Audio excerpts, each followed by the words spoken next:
What about the people who say, well, it's now it's given where it is, I would like to run a comp and I can't, and unless I buy one. And a What's lot of wrong with buying one? well, because they think, well, other people didn't have to buy one, so why do I I have to I buy one? No, that's not true. I bought into No, one. Well, I I bought it. bought into Let me yeah. get you but they back. think I'll just join this other organization and they'll give me one. No, You know? it's just Oh, I share a story that you don't know. Emerald Ball. Okay. I believe I was the first one that paid for a competition. There was 7 competitions in 1988, and King and Sheila Sloan had the Emerald Ball for many years, and they were about to retire. Mm-hmm. And I went to them. I say, "Can I purchase a competition?" And they say, "We never thought about selling a competition." So that I made an offer. That was the first competition, and after that, So you set the market. every competition was purchased. I Everyone, just want everyone purchased a competition. You It- bought this comp? I bought Holiday Dance Desk. I bought out Denise Morris. Oh, I see. Chris and Denise Morris. Yeah. So you set the stage for what comps are kind of worth and how to value them and all that? well, I don't know if I set the stage, but it was the beginning Yeah. of purchasing You see, Ohio was competitions. always mine. I think Holiday Dance Desk had been held in Arizona, Mm. in Scottsdale. And I came in maybe year 2. And then we moved into Las Vegas. Well, maybe they just think well, why would I buy a comp? It's a waste of money if I can just start one for free with this other organization in that sense. It takes a long time to build. Yeah. Yeah. And it's not that easy to run a competition. And part of the reason I think why, so the question is this rule limiting the comps for the competitor and the dancer, the customer, or is this rule to protect the organizers? Because I think a lot of people think both ways, and it could be for both. If competitors want big events, well, then you can't have 10 events in the same town on the same weekend. You know, there's some limit to where there's too much atomization. I think it's for both. Yeah, yeah, Mm-hmm. yeah. And you mentioned, yes, If I run a comp at the same weekend in LA next to Emerald Ball, You'd be stupid. well, I'd be stupid. But even if they have this saying, right? You don't have to kill the gods; you just have to show they can bleed. 10%, you might feel it. Do we want that? In some way, like, and then those people who are the 10% who went just to see, they have no competition. this is America. Yeah. You can do that. Yeah, you can But do that. what we're saying is that within what we established under the NDCA and how we created the business for everyone, we grew it to what we know now. I don't think you would ever dream 40 years ago, Ohio, what it is now, Nope. how many Oh, yeah. competition there are, how our competitive has grown, and we still have a long way to grow. I mean, as organizer of competitions, we just grow the competition scene. We do not always, I would say, grow the entire business. The franchise studios, they grow the business. The independent teachers, independent studio, they work every day, like you as a teacher, to grow the business.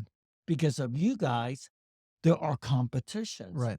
So when we see someone just coming and put up a flag and have a competition, there's no, I guess, you're just planning a flag, hoping you have everything like we Yeah. do. But You're saying like go pay some dues and build the business or something like Well, that? I think you'd have to build anything. I just think that work together to help build everything. I was talking. And if you come from the angle of, I want to just come to your piece of pie and let me see how much pie I can take. Yeah, so I was talking to a friend about this because there are not even competitions, but there are teachers who seem to not really be interested in building something organically and just see what little they can snipe off little pieces of other people's stuff.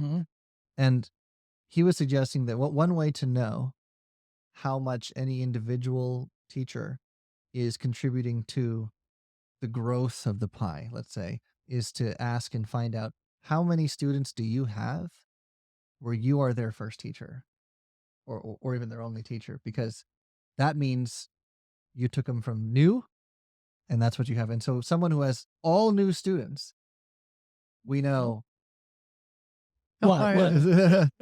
but if all your students came from someone else, maybe you're necessary because maybe people graduate, from one teacher and move up to you.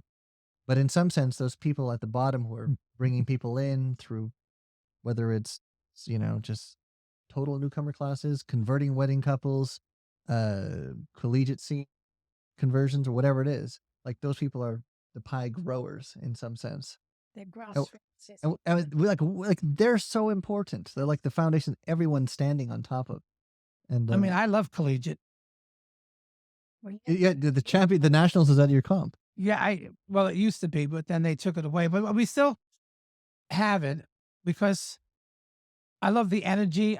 First of all, I love energy. dancing, and I love when I dance. If you could find one or two boys in the '60s who would dance, Oh yeah, you were lucky. not The in thing I America. like about collegiate, the thing I like about competition today, there are lots and lots of men that are dancing. Yeah, They're bringing more respect to the dancing. So it's, someone asked me this question this week. If you had anything to change, what would you change? And I said, well, I think the biggest thing was years ago when people used to ask me, what do you do? I used to be almost kind of embarrassed to say, I'm a dance teacher, Mm. because I didn't think they thought that was a job, Mm. And I said, and ever since Dancing with the Stars Yeah, started, I said, what do I do for a living? Do you see dancing? Oh yeah, we see Dancing with the Stars. I do said, that. that's what I do. Yeah, And then they get a whole different, exactly right. yeah, Same dancing and it brings respect to what you're doing. uh-huh. And that's what I said to the guy. I like to bring more respect to the to the industry and say and that it's not a flake. It's an athletic. It's got so many things that are good for the human being. So, but I always use Dancing with the Stars because I go, I'm a ballroom dancer, and with Yeah. my accent, they don't know it's not the job. It's unlike the TV show Dancing with the Stars, Tango. They're like, oh, that. But the word ballroom, for me, with my accent, seems to evade. Other people don't understand what